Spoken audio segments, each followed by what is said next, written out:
व रहमतुल्लाहि व बरकातुहू। आपकी खिदमत में एक हदिया लेकर आया हूं जिसे तजारिब सालिहीन कहते हैं। सहाबा के यहाँ भी तजारिब सालिहीन होते थे। हजरत अब्दुर्रहमान इब्न औफ रज़ियल्लाहु ताला अन्हु अपने घर में रोजाना अपने घर के चारों कोनों में आयतुल कुर्सी पढ़ लेते थे। ये तफसील मैंने मेरी किताब बिखरे मोती जिल्द 3 सफा 204 पे लिखी है। तो अब्दुर्रहमान इब्न औफ का ये मामूल था। हजरत मोहम्मद सल्लल्लाहु अलैहि वसल्लम ने अब्दुर्रहमान इब्न औफ को नहीं बताया था कि तुम ये क्या करो, लेकिन वो करते थे।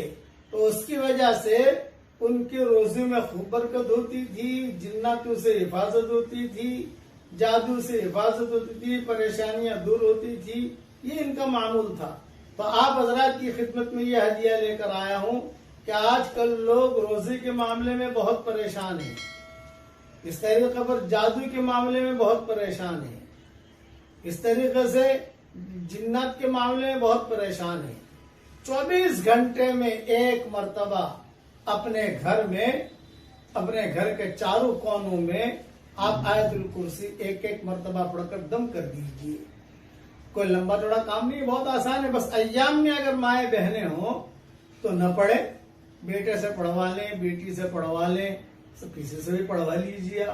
इसका फायदा ये होगा कि इंशाअल्लाह अल्लाह ताला खूब पैसा देगा और हलाल देगा। हजरत अब्दुर्रहमान इब्न औफ को अल्लाह ताला ने इतना माल दिया, इतना माल दिया, इतना माल दिया कि उनके इंतकाल पर इतना सोना निकला, इतना सोना निकला कि उसको बाकायदा काटना पड़ा। जैसे लकड़ियां कैसे काटते हैं, काट काट के उनकी बीवियों में, उनके औलादों में तकसीम करना पड़ा। अल्लाह ने इतना माल दिया उनको। वो खुद कहते थे कि अल्लाह ने मैं अगर मिट्टी पर भी हाथ रखता हूं तो अल्लाह उसे सोना बना देता है। ये उनकी ये आयतुल कुर्सी का इनका मामूल था। ये तजारिब सालिहीन में से है ये चीज। और उसमें मैं मेरी किताब बिखरी मोती में मैंने ऊपर के हवाले भी दे दिए। इसलिए इसके पढ़ने का एहतमाम कीजिए। बस आपका फ्लैट है माशाअल्लाह 5 बेडरूम है, मैं दुआ करता हूं कि अल्लाह 10 बेडरूम वाला फ्लैट आपको दे दे, आप के साथ 10 बंगले दे दे। बहुत कमरे, हर कमरे में नहीं पढ़ सकते, मैं समझता हूँ एक कमरे में पढ़ लीजिए।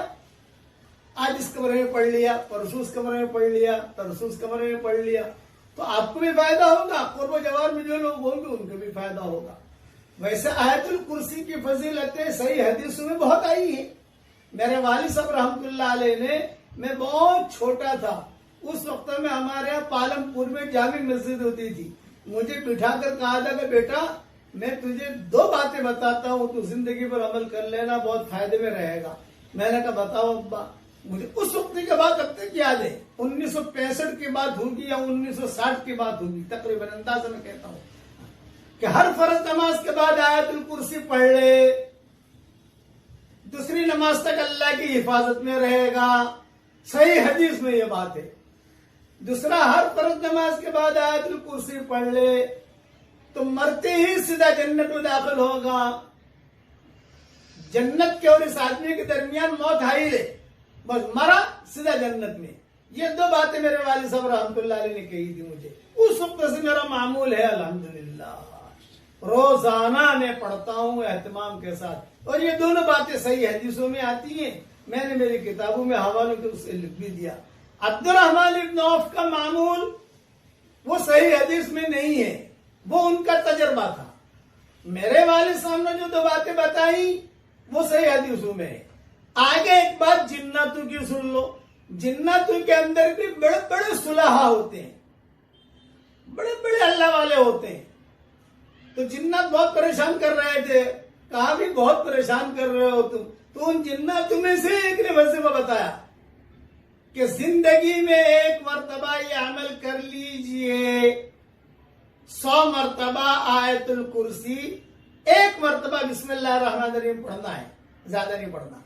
100 मर्तबा आयतुल कुर्सी, 1 मर्तबा बिस्मिल्लाह रहमान रहीम के साथ एक ही बैठक में जिंदगी में 1 मर्तबा पढ़ लीजिए आप। बस ये जिन्ना खुद बता रहे हैं। और फिर कह रहे उसके बाद हर फर्ज नमाज के बाद एक एक मरतबा पढ़ने की आदत डाल दो, तो इंशाअल्लाह हम जिन्नात जो है इससे तो आयतुल कुर्सी से तो भागते हैं हम लोग, हम कभी परेशान नहीं करेंगे। ये जिन्नातों का बताया हुआ है। गोया कि आज मैंने आपको 3 हदिये दिए, एक अब्दुर्रहमान इब्न औफ का मामूल, दूसरा मेरे वालिद साहब रहमतुल्लाह अलैह ने जो मुझे बताया वो सही हदीसों में है वो, और तीसरा जिन्नातों का मामूल। जिन्नातों नहीं, हमारे सफरों में हमें जिन्नात मिलते थे और जिन्नात खुद हमें कहते थे कि ये करो, हमारा ये तजर्बा है इसका।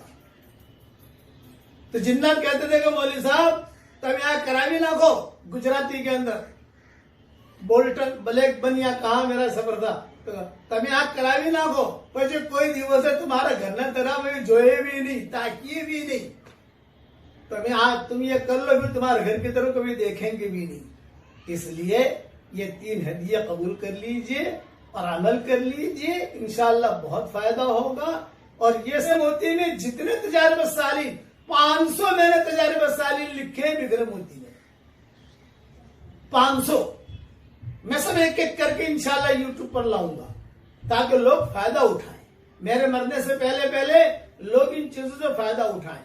इसलिए तजारिब सालिहीन, नेक लोगों का तजर्बा ये कयामत तक चलेगा, तजारिब सालिहात ये कयामत तक चलेगा, मगर हदीस है। आयतुल कुर्सी की फजीलत सही हदीसों में बहुत आई है, बड़ी अजीम आयत है आयतुल कुर्सी। मैंने किताबों में, मैंने रियाज़ुत तफसीर में भी लिखा है और दूसरी चीजों में भी, किताबों में भी लिखा है। अल्लाह ताला से दुआ करता हूँ हर शरीर की शरारत से, हर फितीन के फितने से, हर हासिद के हसद से, हर मुक्स करने वाले के मुक्स करने से, हर बुराई चाहने वाले की बुराई से, हर खलल अंदाज की खलल अंदाजी से, हर रोड़ा अटकाने वाले को रोड़ा अटकाने से अल्लाह ताला हमारी क़यामत तक की आने वाली नस्लों की अल्लाह हिफाजत फरमाए। आमीन व आखिर दावाना अनिल हम्दुलिल्लाहि रब्बिल आलमीन।